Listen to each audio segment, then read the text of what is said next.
another edition of Win with Glenn, where we are talking about rock solid principles that will help you in business and in life. And today we're going to talk about a winning team, how to assemble a winning team that everyone needs. Welcome to the Win with Glenn video podcast, where Glenn Henderson and special guests will give you the tips, insight, and tools you need to grow, develop your business and career. Go with us as we dive into the best practices and rock-solid principles that will elevate you and bring proven success. Now, here's Glenn Henderson. Gang, we're here today to talk about a winning team, and with me is Jim Chambers. Jim, glad to be here. We've been talking about rock-solid principles and things that you need to do before you start a business. Right. And in some of those contexts, those who have been tracking with us, this is one of the things that you need to do before you start a business. I know people talk about mentorship, and if you have a confidant, and everyone needs that, and maybe your confidant is your spouse if you're married, or a friend. Right. And so you do need those, but foundationally, is my belief as a best practice, as a rock solid principle, that you actually need to have a team of people that you could work with and just vet and talk about your ideals before you go into business. It can save you a lot of trouble and a lot of money. Yeah, and a lot of people, and I know especially entrepreneurship, people think about, I'm an eagle, but an eagle soar and fly along. Yeah. And I got turkeys behind me.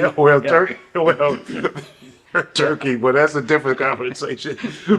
But the whole thought process of, I'm going to go it's my business, I'm going to go it alone, and we've talked about some of the terms that we've coined, that you don't know what you don't know, or they don't know what they don't know. And so you really need to, I'm going to encourage people, you can't make people, but certainly you encourage people that before you do anything, especially in the context of business, you need to get a team, an advisory board, a group of people that you can bring together, and they will tell you what you need to hear. I was about to say that the key, and I've been involved in a lot of startups, helping people with startups. You have to have people who tell you the truth. If they're there to compliment you or just give you some encouragement, get that from your mama, your grandma, or whatever. What you need let's just start with the advisory group. Right. You need men and women around you that will tell you the truth. And you need people that are seasoned. They've been through it. Right. They may not be entrepreneurial. They may be in a corporation or whatever, but they know the market. They know how things operate inside. Because being an employee of a company doesn't qualify you to run a company. We'll talk about that in some other sections. But when it comes to advisory, you want people who are going to tell you the truth. And they're going to tell you sometimes the brutal truth of, this is what it is. Well, but at least you're not going to go into it with your eyes closed and find out later, so that when you start picking your team, you start selecting people.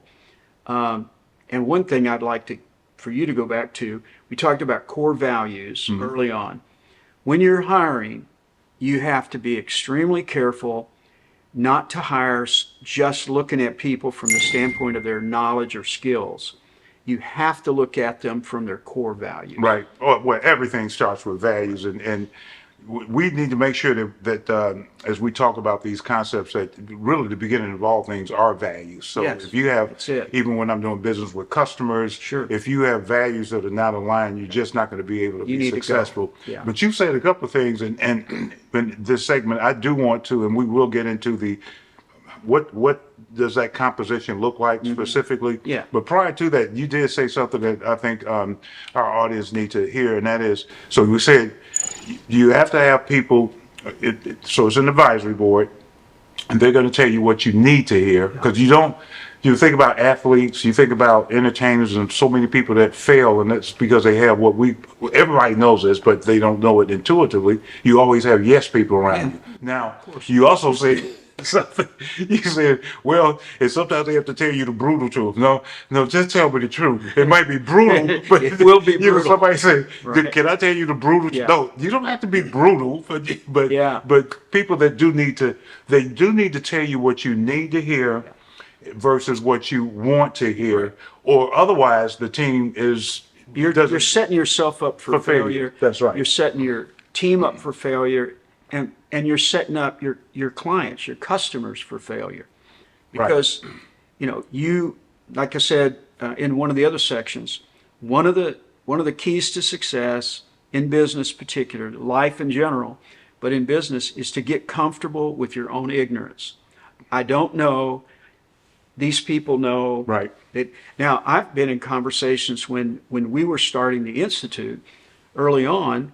I picked 4 people that were successful in different areas that I knew nothing at all about. Well, let me but I don't lose that now. So right. let me so that we can give people things that they could put the Get the handle hay down with the ghost game. But so we had on our advisory team, and I think everyone should do this, and I think everyone would agree because it's just common, but not all things are common to us. But Not common so sense. you would have sense is not common though. So you would have accounting. So you need to have somebody that's from the accounting discipline. Right. We had legal, so an attorney. So this person would help with risk management, and now, which was a little different back in years ago, we always wanted to make sure that we had somebody from technology that would also have a marketing slant. Yeah. So back in the legal, you would have, and there's one more, but back in the legal, you would have the legal person, that's risk management, insurance, et cetera. And then one of these people, as a matter, you weren't on my team years ago, but one of these people you did know that was, that has now since passed, but he was on my team, Bill Youngblood. Right. But, and then the 4th person, I always encourage that you would have somebody that's an entrepreneur, because they're just entrepreneurial thinking. Because oftentimes I was sitting in these advisory meetings, and I said, these guys don't understand, because the attorney didn't understand. He don't understand what it is to be an financial person doesn't. But no, they're just members, but in any event, you need to have that was the team of people that even if you are a sole proprietor, you by yourself, you have those 4 people to the point that you just said that you can sit in front of, and they told me, they would tell me stuff that made me uncomfortable. They challenged me. They said things to me I didn't like to hear. They told me you're out of your mind. Right. But these were great meetings for me. Sure. Because you're growing, and you're if you take these 4 things: knowledge, skills, attitudes, and habits. Okay. Those are keys. Knowledge, skills, attitudes, and habits. I can't have everything that I need. I had an attitude, but I know you did. Knowledge, to skill, and habits. That would be another session. I had habits too, but you didn't say that they were supposed to be good or bad. So I was doing 2 out of 4. Yeah. But you need that. I know when we started the Institute for Organizational Leadership, and you were there, you were helped. Without you, we wouldn't have done it. But we had to pick people. In our case, it was the financial side. We needed that. We needed marketing, because we essentially created a market. Right. There wasn't a market when we started. So we had to have people who understood how to go into the world and do something that no one had done before, in a way that no one had done it before. And so we picked some people for that who sat on there. We had people that were, because part of our clientele were from a faith-based side, we needed to hear from that side as well. So it's the same thing. It depends on what the business is, what industry it's in. You want to pick those people, and you talk about making you uncomfortable. I remember sitting with our team and people just shaking their heads and like, yeah, I wouldn't do that if I were you. Right. The first couple of times I heard that, I did it anyway. After that, I started getting wiser. If someone who's been in that for 25 years says I wouldn't do that, you might want to not do it, or at least give it serious consideration. It would save you a lot of trouble. And I think that's what you mean when you say, before you start, get these people together. Many of them will do it for free. Ours were, they were friends, most of them.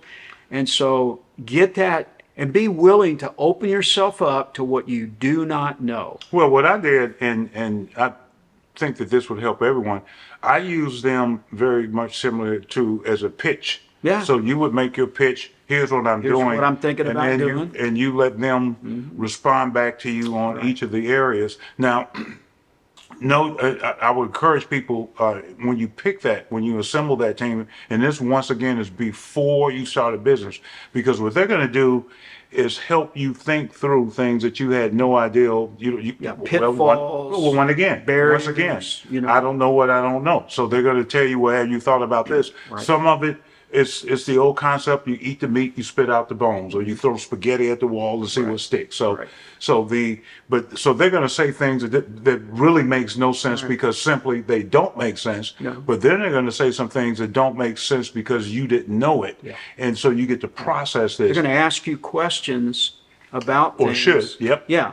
In our nonprofit, we're educational nonprofit. Okay, so it's a different world than just straight up business.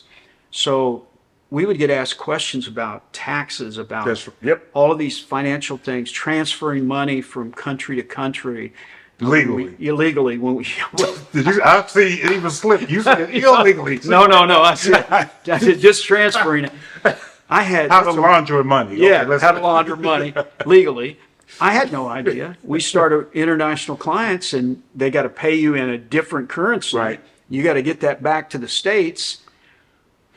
If they hadn't asked us hard questions about this, we had no accounting for this. We had no setup for this. What you said is absolutely incredible, Jim, because I think just hearing what you've said, people have no idea, and I wouldn't have known. No. You just started business, I'm going to go global. And what you just said, you have international currency, the rates fluctuate, the change, you can't get the money out. I was just speaking to somebody the other day. He said, we started a pharmaceutical company in Sudan, and he said, but we were making money until we had to move it out of the country, and we found out we were upside down. And so just that, having those subject matter experts SMEs. with you, SMEs. Yeah. So that's what we'll SMEs. Yep. So the one thing that I want to just leave as we wrap this segment up is when assembling that winning team, number one, you have to get them in place. Now what we did is we picked them from our professionals. So we bought one from our accounting team. So it has to be people that you can trust, that know something about your business. And then what we did, because you mentioned one other thing and you said, well, you didn't have to pay them. But what we did do, we had a routine time that we met. So once or twice a year that we met with them, and we would take them out and put them up in a hotel. We would take 2 or 3 days away. That's right. Take good care of them. You're not going to pay them. No. Because, typically when you pay people, then They start it becomes telling you about what the you money. wanna know. Tell you what you want to know. But in this case, you're just going to take care of them. You're going to say thank you for taking the time out. And so get that winning team, assemble them, make sure that you have those 4 people. And when you put together a winning team, as we just described, then it makes you part of a winning team. This is Glenn, Win with Glenn, and we will see you next time when we discuss rock solid principles and best practices. I'll see you next time. Thank you for joining us for the Win with Glenn video podcast. Stay connected by following and subscribing to this podcast on these platforms. Join us every week as Glenn and special guests give you the tools you need to grow and have a successful business or career.